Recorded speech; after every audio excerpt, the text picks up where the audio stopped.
Hello and welcome. Yes, we have gathered here once again for the third part of the Key to Time series, the Stones of Blood. But what does everybody here make of it? Well, let's find out. And first off, we're going to go with Harry. Go ahead, Harry. Well, I, for one, thought this third segment was a very good story. In fact, it's something of an anniversary story. It's the 100th story that was ever done for the show in the classic era, written by none other than a very well-done author for the series. He was done by David Fisher, who had done many other stories. Very well-written story. You've got the idea of the Doctor landing in, not so much in England, but in Scotland. You've got people, our actress who played Cesar, so was very well known to people who love to watch the old Shakespearean stuff. Just a very well done story. I'd rate it 8 as the book, for those who love the book such as myself. Terrence Six's novelization. And gives in some interesting little tidbits, such as the fact that the Doctor doesn't like being told what's going on in his own TARDIS. Romana having to slip on a different pair of boots because the one she's got extremely high heels, which are not suited for the land that they're on. But above all else, the reminder, beware the Black Guardian, which the Doctor informs Romana it wasn't the head of that council who sent her on this mission. It was the White Guardian itself, which sends shockwaves through Romana. I mean, a Guardian asking her to take out on a mission? Very much a surprise. It's the story at 8, the book a 9. Thank you, Harry. So there you have it. The story in 8, the book a 9. So now let's move on over to Beef. Go ahead, Beef. I do. I enjoy this story. This is probably my favourite story of the whole arc. It's a twofold story for me because obviously you have the first, couple of parts which are set there, and it's very much like a sort of horror story. Then you have the sci-fi element towards the end of it, and I don't feel you lose anything by having two different types of story in it. I feel it's superbly atmospheric. The thing is, when people visit the UK, they want to see a few sites. They want to see Buckingham Palace, but one of the sites they want to see, which is something that's probably more commonly associated with the UK than anything else, is the stone circle phenomenon. Something like Stonehenge, something that is iconic. It's still steeped in mystery to this day because no one quite knows what it is. No one knows who they were or what they were doing. So it's great to have that. I like the idea as well of having vampiric stones. Something that you can't really destroy, something that cannot really be attacked by any conventional means. And that is really good for me. I like the gothic horror aspect of it. The idea of the Druids, the idea of the occult. I'm a big fan of the sort of the Hammer horror movies and everything like that. And you get that idea that this is a sort of a strange branch of Druidic worship and everything like that. I do like the names that you have. The sort of Vivian Fay, one of the, her previous incarnations, Morgana. So you get the idea of Morgana Le Fay. You have that sort of magic mysticism. But then you find out that there is the sci-fi element explaining behind it. I love Beatrix Lemon as Professor Rumfold.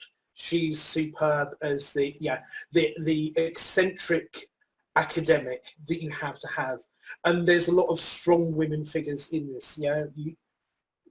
Some of the criticisms that are labelled at New Who and saying, there hasn't been strong women figures. There has always been strong women figures in Doctor Who.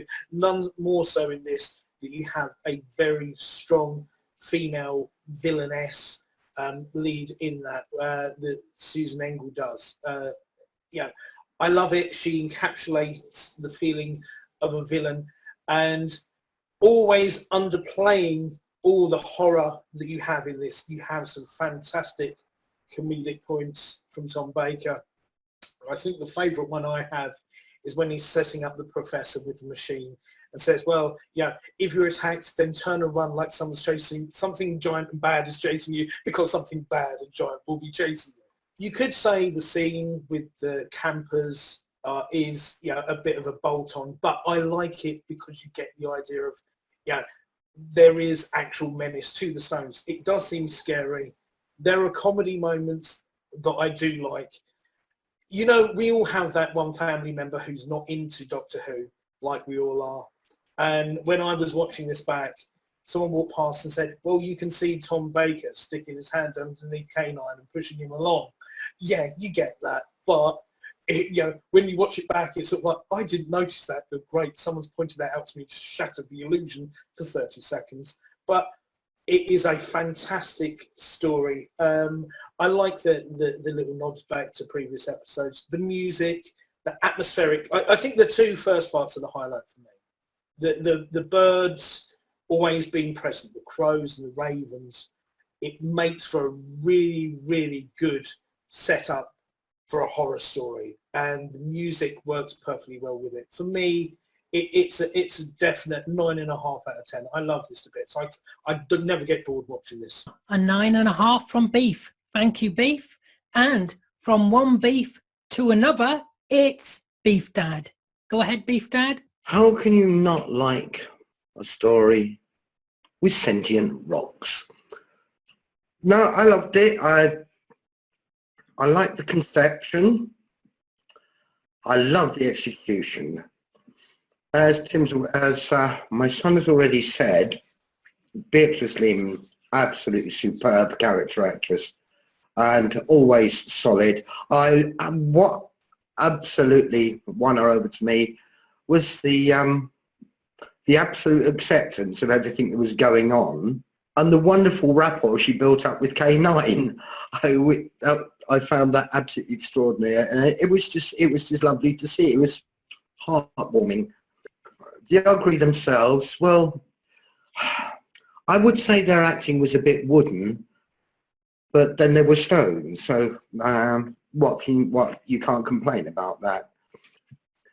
The bit that amused me the most was when they had been transported up into the ship, which is hovering in a slightly different dimension. Hyperspace. And that.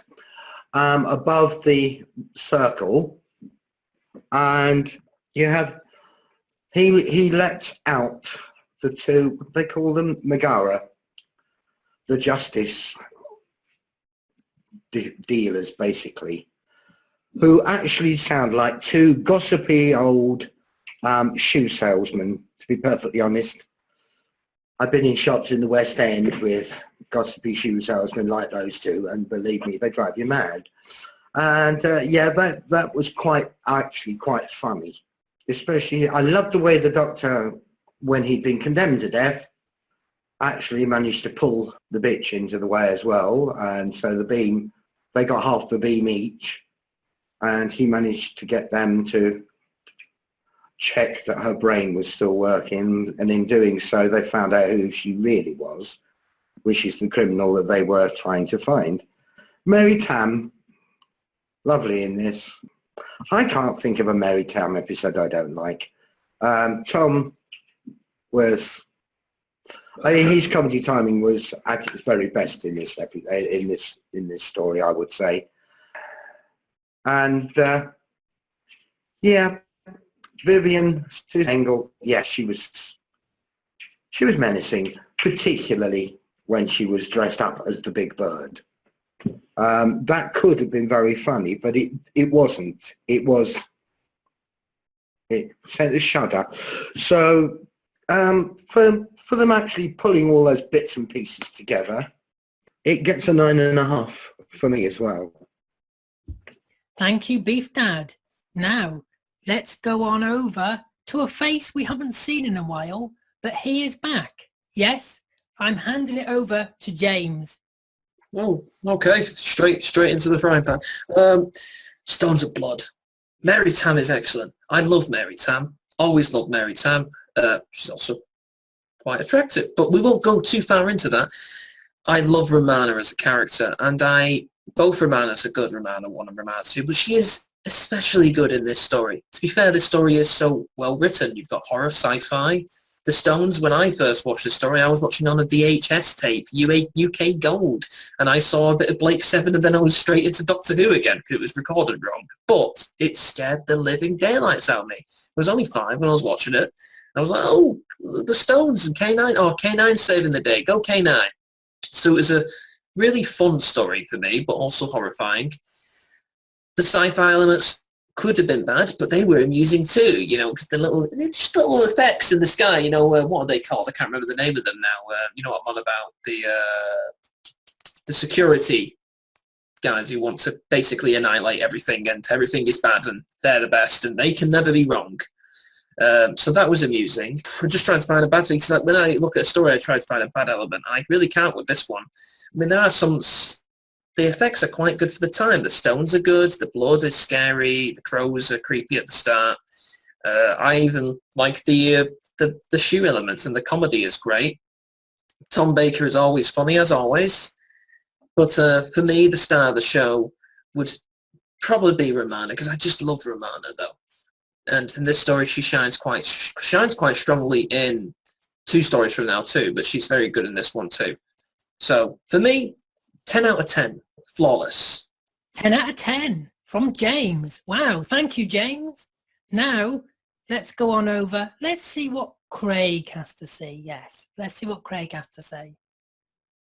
Overall, I really enjoyed this episode. I really liked the story, the whole gothic side of like witchcraft, druidism, stuff like that. It made me think of the Spectre of Lanyon Moor, like the same sort of setting with the stone circles. And I enjoyed Romana's performance. Thought it was brilliant. Loved the old lady, the professor, especially when she was on her bicycle coming to rescue Tom Baker from being sacrificed. That made me chuckle a little bit. K9 was cool. It was a bit sad when he got killed by the stone, because I always got a soft spot for K9. And the bird shots were brilliant. Going back to the landscape, I loved the moon shots at the beginning as well. They were pretty awesome. And overall, I'd get this a 9. A 9. Thank you, Craig. Let's see what Jimmy has to say. Go ahead, Jimmy. Well, no one has mentioned yet that at the end of part 1, the cliffhanger was literally a cliffhanger. I liked it, particularly parts 1 to 3, a throwback to that. What classic Who has always done, the gothic element, the Hammer Films tributes, you have the cult. Part 4, kind of weaker than the other parts. I agree about Romana. She is excellent in this Mary Tamm. The rapport with Tom Baker, it's much more natural. What I really liked about this was Engel as the villain. The way she acted, the way she delivered her lines reminded me a lot of Anthony Ainley.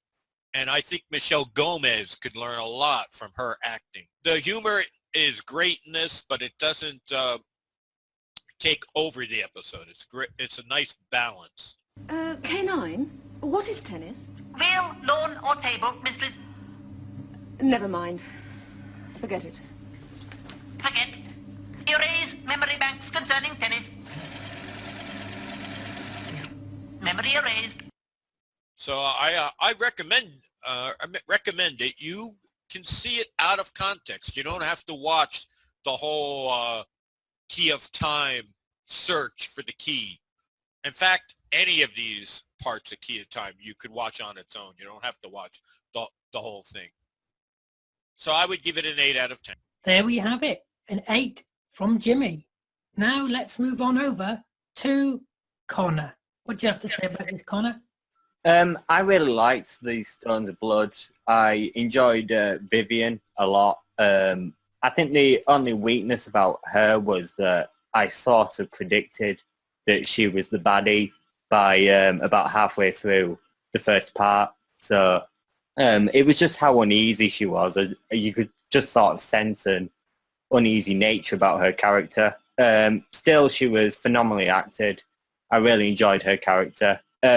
Professor Rumford was great. It's unfortunate that the actress died only a year later. DeFreeze was really good for the short time that he was in it. I think that the guest cast really shone in this episode, in this story. I think it was because it was fairly small. It wasn't a really huge story in terms of the guest cast, so everyone sort of got their time to shine. I think that the Augury as the Stones as the villains weren't really menacing until the campers scene for me, which, you know, as Beef said, was a scene that I felt was probably just bolted on. But it did really well show their menace, so I was happy about that. I think it's a really great story. You know, Tom Baker's flawless as ever. Romana Mary Tamm is really impressive in this one. I think she's probably the best part about it. This story sort of reminded me of like an episode of Midsummer Murders, where you've got like Vivian dressed up as the weird bird. You know, you've got the ravens, you've got the manor house. It was just set up very much like that. Yeah, I thought it was a great story. I liked the Morgana, although they were a bit annoying at times, but, you know, great comedy aspect. Yeah, I thought that the gothic horror bit was really great as well. I just love that about Doctor Who, when they particularly do that really well. I think that's the best part of the show. So I'd give this story overall about a 7 out of 10, I'd say. Thank you, Connor. A 7 out of 10. Now, let's see what Alistair has to say about this one. Go ahead, Alistair. Well, let me start off by saying I haven't had a chance to watch as much of Classic Who as I have liked to have. So watching this through, at least parts 1, 2, and 3, it was the first time watching it for me. But I gotta say, this show's strong suit is where a lot of, and even bearing in mind, like, you know, like you said, that the effects were good for the time, it doesn't seem really campy compared to the now. Like, compared to the new Who even, I would say the effects are just as good. And the new Who has, of course, CGI and stuff like that. I just really enjoy how well the storytelling is, how it blends all the elements together. It was a good, I don't want to say introduction because this isn't the first classic episode I've watched, but this is the first, like, the whole series that I've watched. I've watched a few of the first Doctor and I've watched a few of the second. And this is actually, to be honest, this is the first I've seen of Tom Baker, but I can now see why he is such a fan favorite. He's just amazing at what he does. I'm just going to cut it at that. What would you give this story out of 10? As I've seen it so far, I would definitely give it an 8 out of 10. I'd give it a higher rating, but I haven't actually finished it. So I want to see if it ends strong. I have no doubt that it will, though. That's fair enough. And we will move over now to our very own Professor Rumford, Mr. Lee Wilson. Go ahead, Lee. As Beef mentioned before, he's a big fan of Hammer Horror. So am I. And for me, the first 2 parts just did it for me. The Gothic, the Druids, the stone, you know, henge thing, and, you know, the Kaliak. It was just brilliant. Well acted. The atmosphere, Tom's humour, as some of the people already said, wasn't over the top. It was just ideal for the story. The Augury, a very good concept for a villain. But for me, it was Susan Engel as Vivian Fair. What a brilliant villainess. You know, it's a shame she only did that one story. Maybe she could come back, you never know. But yeah, Mary Tamm shone again in this one, as she did in the last story. It's, for me, it is one of the standout stories of the season, Stones of Blood. There's nothing really to fault. It's, as you say, the effects of the time were top notch. The writing, brilliant. So for me, I think I'm going to go with Beef and say about a 9.5. It just sort of, the last 2 episodes were good, the hyperspace episodes. It just sort of lost it from the Gothic 2 parts. It just sort of lost it for me, so 9.5. A 9.5 from Lee. And I have to agree really with Lee there. I think the first 2 parts are better than the last 2 parts because of the Gothic element. And when they go up into the spaceship, it loses that, you know, it loses it. But I still really like this episode. I have to agree with something Beef said as well a bit earlier about this being an all-female cast, really. There's a lot of females in this. I mean, Tom Baker is really the only male apart from, you know, the other guy. I just think, like I said, I really like this story. It's got a great look. It's got a great feel about it. I like the stones, you know, I like all that stony stuff. I like that. But the cliffhanger, I have to say about, because Jimmy said he liked the cliffhanger. I'm not a fan of the cliffhanger at the beginning of the first episode. It doesn't really make sense. The doctor's like calling her. You don't see the doctor. And then she just kind of, she's standing on the edge of the cliff. And then she just kind of falls off. It doesn't show any hands pushing her, or it doesn't show anything. Do you know what I mean? It's just a case of she just steps back. She just slips off. Well, there's a reason for that. It was filmed where Tom Baker pushed her off, even though it wasn't the doctor. It was someone disguised as the doctor. They had Tom Baker do it, but then they edited it out because the BBC thought it would be too upsetting to the children that were watching that the doctor would do that. I can understand that. Yeah, I can see that point. Yeah, but I would have preferred to have seen that, you know, because I think it would have been visually better. You know, I know the doctor. I don't like the doctor pushing Romana off a cliff. No, I don't want the doctor to push her off a cliff. But it just helps, because otherwise it just seems like she just fell on her own, like she'd been drinking a bit too much and she just slipped, you know. But no, like I say, I like this story. I like it a lot. The poor crow, I have to say, because Romana says the crow's evil, doesn't she? That poor crow. And apparently in this, Tom Baker, because he got bit by a dog and he was frightened to go near the crow. He was actually frightened to go near the crow. So that's a bit of tidbit for you. But like I say, I really like this. Yeah, I will give it a 9. I'll give it a 9. So I'm going to throw the floor open to whoever wants to speak. The story was definitely pretty interesting. My opinion on it changed. I mean, first I didn't feel like I didn't like it, but the way the effects are with the rocks, the stones are glowing and all that, and the stones like bashing into the doors and bashing into the windows, and then you got K9 attacking the stones, and then I don't think we actually seen K9 actually get destroyed by a stone. Well, I think we probably did. But the story itself was definitely pretty interesting. I like the performance of the professor. She's definitely pretty great on the story itself. I like the performance of Ramona. I mean, I agree with Alden about the part with the cliffhanger, because what happened there. But it was a bit funny with the Justice Machines.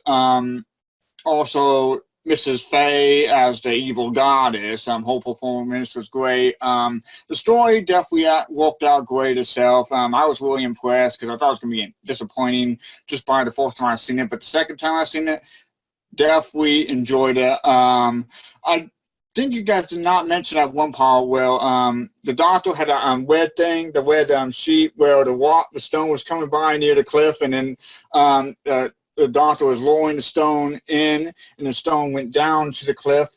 I know you guys didn't mention that one, but definitely a great story. So I would give it 8.8 out of 10. Thank you, Jason. So does anybody else want to add anything? I thought the trial scene was a bit too long, but I do like that the doctor travels with a lawyer's wig in his pocket. He just pulled it right out and put it on his head. And apparently this episode was a bit short in length, and they were going to add a scene of the doctor having a birthday party. Has anybody else heard that? Yeah, It because it was wasn't- the 100th episode. They were going to present the Doctor with a birthday cake, but they decided to go for the exposition scene. Yeah. They're going to film Romana and K9 presenting the Doctor a birthday cake, but the BBC, for some reason, did not want that and cut it. Because you go on to the hyperspace section on the ship that's been there for 4,000 years, and you've got that you had the policemen, you had the justice machines who had no involvement with, Vivian Faye's apprehension. But you've got the policemen who died, and one of the bodies you see one of them is the worm from the Ark in space, and one of them's a decayed android from the android invasion as well. So you have some nice harkbacks to things that have gone before. I think the BBC did a very good job as well, because you have an idea of stones and blood sacrifice, that there's no slaughtering of goats or anything like that. It's actually just, it's nicely done, but you still have a really good horror element that carries over with it. You actually see blood being poured on the stones and everything like that. So you do actually get a fantastic element. I think there's a really, one of the favourite scenes that I have is the bit where Romana comes out of the TARDIS and she looks up and the crows are on top of the TARDIS, and it's a very nice sort of cinematic sort of hark back to Hitchcock on that as well. It's really effective, and I know me and Lee were talking about Hammer. You get a sort of a Dennis Wheatley feel, I think, certainly to the first two parts as well, that you get that feeling of the occult, especially in the way DeVries sort of knows a certain amount about the Doctor before he even introduces him, and he's very cool and very calm and very assured in his position. So from that point of view, there is so. Connor said it is a small cast. It's a small cast for this episode, but everyone gets a fair crack of the whip. Whether they die sort of, after one episode, 2 episodes. It's a really, really solid cast that you have doing this episode. And like Alistair said, and Jimmy said, you don't need to watch anything that's gone before. You can watch this on its own and get a real great feel for it. You have to have the sci-fi element to explain someone who's been alive for 4,000 years. And of course, if you want to go and visit the Stone Circle, it's still there. It's in Oxfordshire. Go and count the stones. Has anybody been? One thing I wanted to bring up, if I could, Alan, the idea of the birthday celebration was something Tom Baker came up with, because he had done the research and found that this story was going to be the 100th story that he done for the show. So we mentioned to Fisher about the idea of maybe having a birthday cake, doing the whole thing. Fisher was somewhat interested in it, but then the folks at the BBC said, you can't do that. So they had to scrap that whole idea of the birthday celebration. As I was saying, the Stone Circle is called the Rollright Stones, and it's in Little Rollright, Oxfordshire, and it is still there. And there's quite a few legends about stone circles and people counting the stones, and every time the stones are counted, it's a different number. There is a stone circle somewhere in Scotland, I believe, that's only got 1 stone left, and nobody's ever been able to count it, because every time the stone is aware of people being there, it shovels off in embarrassment. His dad should know he was there when it was built. I mean, funny, Craig mentioned that it reminds him of the Spectre of Lanyon Moor. There's, in the Stones of Professor Rumford was mentioned Professor Morgan, who is a character in the Spectre of Lanyon Moor. Even Big Finish are tying up the classics with the new stuff they do. So it's brilliant that way they do that. But also, I do like, the humour is one of the standout. It's very subtle, but it's very good, where the guy is telling the Doctor all the portraits on the wall, what aren't there. This was so-and-so. And the look on the Doctor's face that he's so interested in it. It's just so brilliant. And this is a Brazilian woman. And he's just looking at the space. Just that sort of humour, it's just brilliant. And who doesn't love Romana in a flat cap? And she looks. Oh yeah. There's Oh, Eunice yeah. going for it, but the northern aspect of him. Yeah. I just like the hat on the top of the. I like the hat on the top of the time motor. He's comfy in his own surroundings. He walks out with an umbrella, just flings it to the side. There's so many little fantastic comic asides that Tom does. Yeah, during the countryside. Well, that's your lot for tonight, folks. I would like to thank everybody here for joining me. And I would like to thank you for watching. Don't forget to comment below, because we do like those comments. Comment. And remember to like, subscribe, follow us on Twitter, Facebook, and wherever else you find us. Yes, just follow us. And we'll see you next time. And as always, keep on hooing.